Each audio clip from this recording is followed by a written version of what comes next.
A decisão do Canadá de proteger sua indústria automobilística desencadeou uma tempestade que poucos previam. O que começou como uma iniciativa para resistir firmemente às importações de veículos elétricos chineses transformou-se em uma reação em cadeia que abalou o coração da economia nacional. As tarifas impostas por Pequim atingiram em cheio a canola canadense, afetando profundamente os meios de subsistência dos agricultores das pradarias, que já enfrentavam dificuldades para se manter à tona. Em Ottawa, o clima político começou a mudar.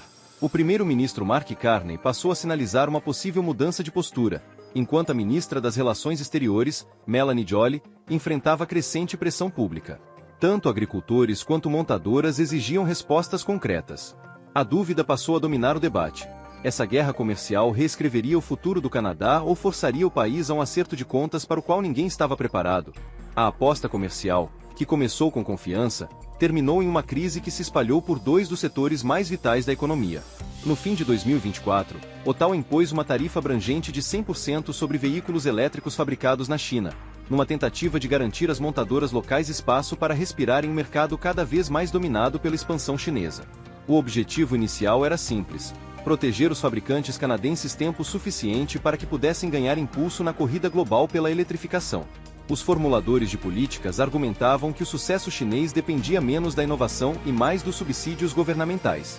Caso nenhuma medida fosse tomada, as fábricas canadenses poderiam ser sufocadas antes mesmo de terem a chance de competir. No início, a decisão foi amplamente vista como ousada e necessária. No entanto, guerras comerciais raramente terminam no primeiro golpe. Em poucos meses, Pequim reagiu com suas próprias tarifas, atingindo duramente as exportações agrícolas mais valiosas do Canadá. Canola, ervilhas e outros produtos básicos foram severamente impactados, com as sementes de canola sofrendo uma tarifa especialmente punitiva de 75,8%. A resposta chinesa foi precisa e estratégica. Mirou diretamente as províncias das pradarias, altamente dependentes do mercado chinês. O que começou como uma tentativa de proteger o setor automobilístico evoluiu para um fogo cruzado econômico que deixou agricultores e montadoras presos às consequências. A proteção de uma indústria transformou-se no problema de outra. Com o aumento da frustração, a confiança no governo começou a vacilar. Durante meses, Ottawa manteve o discurso firme. A tarifa de 100% sobre veículos elétricos chineses não seria revista. As autoridades consideravam a medida essencial para permitir que as montadoras se modernizassem. Contudo, em meados de 2025, a pressão tornou-se impossível de ignorar. Agricultores se organizaram, realizaram reuniões públicas e alertaram que, sem a China, não conseguiriam sobreviver. A indústria da canola, responsável por mais de 40 bilhões de dólares canadenses por ano e por mais de 200 mil empregos, passou a simbolizar o peso econômico da crise. Diante desse cenário, até os formuladores de políticas mais resistentes começaram a ouvir. O primeiro-ministro de Saskatchewan, Scott Moe, decidiu visitar Pequim na tentativa de reabrir canais diplomáticos fechados. Inicialmente criticado por desafiar a política federal, Moe acabou recebendo elogios do próprio Mark Carney, um sinal de que Ottawa começava a reconsiderar sua postura inflexível. Pouco depois, a ministra Melanie Joly reconheceu publicamente que a tarifa estava sob revisão, sugerindo que o Canadá buscaria expandir os laços comerciais com Japão, Coreia do Sul e Europa para compensar as perdas. O ministro da Agricultura, Ralph MacDonald, foi além, admitindo que a própria tarifa poderia ser revista. Esses gestos marcaram o início de uma nova abordagem, menos uma questão de confronto e mais uma de contenção de danos. Enquanto os ventos políticos mudavam, o setor que a tarifa pretendia proteger começou a sofrer. O mercado de veículos elétricos, antes um dos mais promissores do país, passou a fraquejar. Em meados de 2025, as vendas caíram cerca de 40% em relação ao ano anterior, reduzindo a participação de mercado de mais de 18% para menos de 9%. Com opções limitadas e preços em alta, os consumidores começaram a se afastar. Programas de incentivo foram sendo encerrados. A Colômbia Britânica abandonou seu plano de descontos, e Quebec só manteve o seu após forte pressão pública. Muitos dos modelos disponíveis tornaram-se caros demais para se qualificarem aos incentivos federais, afastando o comprador médio. Os fabricantes chineses, conhecidos por oferecer veículos acessíveis e tecnologicamente avançados, poderiam ter preenchido essa lacuna, mas foram excluídos do mercado pela tarifa. Isso reduziu as opções dos consumidores e atrasou o progresso do Canadá rumo às metas de emissão zero. O governo acabou adiando sua meta de vendas de emissões zero para 2026 e oferecendo ajuda temporária às montadoras em dificuldades. Uma estratégia criada para impulsionar o crescimento acabou se tornando um fardo que arrastava todo o setor para trás. Enquanto as montadoras lidavam com a queda nas vendas, os agricultores das pradarias continuavam a arcar com o peso da retaliação chinesa. Em Saskatchewan e Alberta, produtores de canola assistiam ao colapso de seus mercados. A tarifa de 75,8% não apenas reduziu os lucros, mas também fechou as portas para o maior cliente do país. Os preços futuros da canola despencaram, gerando temores de excesso de oferta e milhões de dólares em safras encalhadas. Para muitas comunidades rurais, a canola não é apenas uma cultura, é a espinha dorsal econômica que sustenta famílias e pequenos negócios. Em 2024, a China havia importado quase 5 bilhões de dólares em canola canadense. A perda dessa demanda foi um golpe devastador. Ottawa prometeu apoio, mas as promessas não foram suficientes para pagar as contas ou movimentar os grãos estocados. Entre os agricultores, a frustração deu lugar à indignação. Muitos acreditavam que seus meios de subsistência haviam sido sacrificados em prol da indústria automobilística de Ontário. As comunidades rurais exigiam alívio, mas o que os produtores realmente queriam não era mais subsídios, e sim a recuperação de seus mercados. A cada mês sem solução, as dívidas aumentavam, a confiança diminuía e as economias locais se esvaziavam. Uma política criada para proteger a indústria acabou dividindo o país em linhas regionais, colocando fábricas e campos em lados opostos. Diante do impasse, Ottawa passou a enfrentar uma escolha difícil: manter a tarifa ou buscar um acordo. A remoção completa da medida poderia trazer alívio imediato, reabrindo o vasto mercado chinês de canola, reduzindo os preços dos veículos elétricos e oferecendo uma chance de estabilização tanto para as montadoras quanto para os consumidores.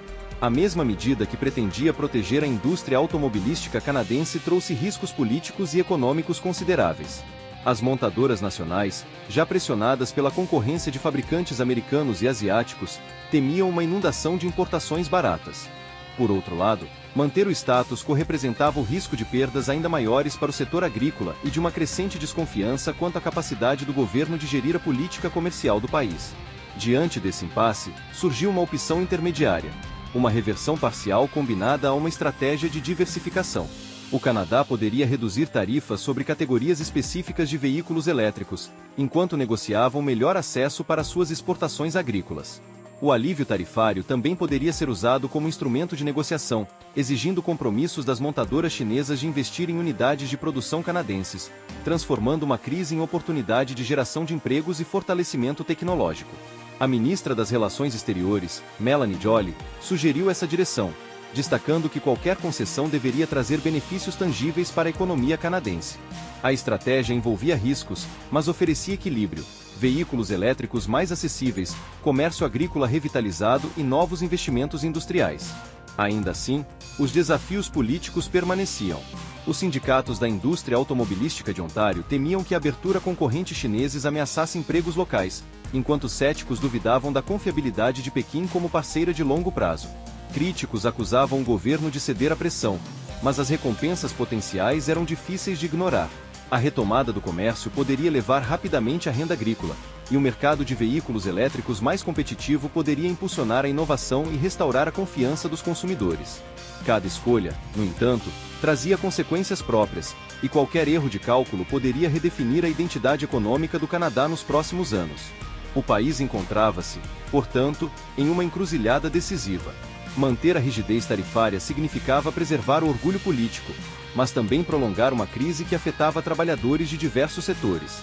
Adotar uma abordagem mais flexível poderia reconstruir mercados perdidos e revitalizar a indústria automotiva, mas exigia coragem política e habilidade diplomática. O equilíbrio entre proteção e progresso jamais fora tão delicado. Havia um consenso crescente de que o protecionismo já havia cumprido seu papel, mas sem entregar os resultados esperados. A adoção de veículos elétricos havia desacelerado, as fábricas continuavam em recuperação lenta e os agricultores mergulhavam em prejuízos crescentes. Uma estratégia mais inteligente poderia vincular o alívio tarifário a resultados concretos, como o restabelecimento do acesso à canola, garantias de investimento por parte das montadoras e parcerias voltadas à criação de empregos em tecnologia e manufatura. O Canadá também poderia aprofundar laços com aliados como Japão e Coreia do Sul, diversificando mercados e cadeias de suprimentos para evitar a repetição da mesma vulnerabilidade.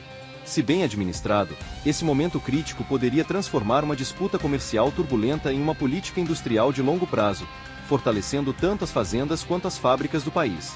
Mal conduzido, porém, poderia cristalizar divisões econômicas que perdurariam por gerações. A escolha estava agora nas mãos de Ottawa, e suas consequências seriam sentidas desde as concessionárias de Ontário até os silos de grãos de Saskatchewan. Enquanto o país refletia sobre o rumo de sua política comercial, um novo foco de tensão surgia. Desde o início de 2025, as relações entre Washington e Ottawa haviam se deteriorado drasticamente. As declarações do presidente Donald Trump ecoaram muito além dos palcos eleitorais, abalando os alicerces de uma das alianças mais sólidas do mundo. Seus comentários sobre o Canadá ultrapassaram o campo da retórica política. Ele chegou a zombar da soberania canadense, afirmando publicamente que o país deveria tornar-se o 51º estado americano.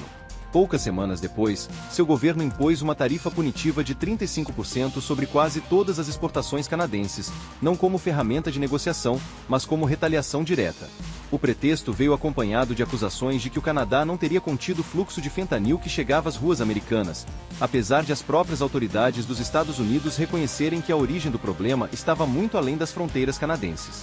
Cada provocação parecia cuidadosamente calculada para minar a dignidade do vizinho do norte. Durante décadas, o vínculo entre Estados Unidos e Canadá fora definido pelo respeito mútuo, fronteiras abertas e comércio fluido. Agora, essa amizade se desfazia sob o peso de insultos e barreiras tarifárias. O que deveria ter sido uma demonstração de força transformou-se em um teste de resistência, para ver quem cederia primeiro. Contudo, algo inesperado aconteceu. Os custos começaram a recair sobre os próprios americanos. A tentativa de punir Ottawa acabou punindo os cidadãos dos Estados Unidos. A resposta canadense foi rápida e silenciosa, um boicote que cresceu em intensidade e impacto. Logo, os efeitos se tornaram visíveis. O turismo norte-americano começou a despencar. Os canadenses, tradicionalmente a maior fonte de visitantes estrangeiros aos Estados Unidos, passaram a evitar atravessar a fronteira. A insatisfação espalhou-se pelas províncias, e à medida que o boicote se ampliava, vozes republicanas começaram a divergir da linha oficial da Casa Branca. As tarifas haviam fracassado, e a retórica havia saído pela culatra. A constatação tornou-se inevitável. O que começou como uma manobra política para enfraquecer o Canadá terminou afetando diretamente a economia americana. Diante das perdas crescentes, autoridades de Washington começaram a buscar diálogo, talvez perdão, com o país que haviam ofendido. Não está claro se isso representou uma verdadeira mudança de postura ou apenas uma tentativa estratégica de reduzir o dano político, mantendo a aparência de firmeza. Os números, porém, falam por si. Em 2024, os canadenses realizaram mais de 20 milhões de viagens aos Estados Unidos, gastando cerca de 20 bilhões de dólares e sustentando mais de 100 mil empregos. Esse fluxo mantinha vivas cidades fronteiriças, lotava hotéis na Flórida e movimentava restaurantes e comércios locais em todo o país. Mas, no início de 2025, o cenário mudou. Com a intensificação do boicote, esse fluxo constante transformou-se em um gotejar. No verão, as quedas foram drásticas. As viagens caíram 33% em junho e 34% em agosto, enquanto o tráfego aéreo reduziu-se em mais de 25% em julho.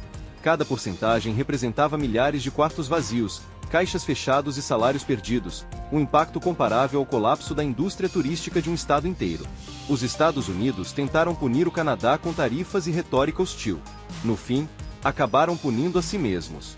A retórica falhou, a economia sofreu, e agora Washington se vê forçada a buscar reconciliação com o aliado que outrora desprezou. O Canadá, desta vez, detém a vantagem.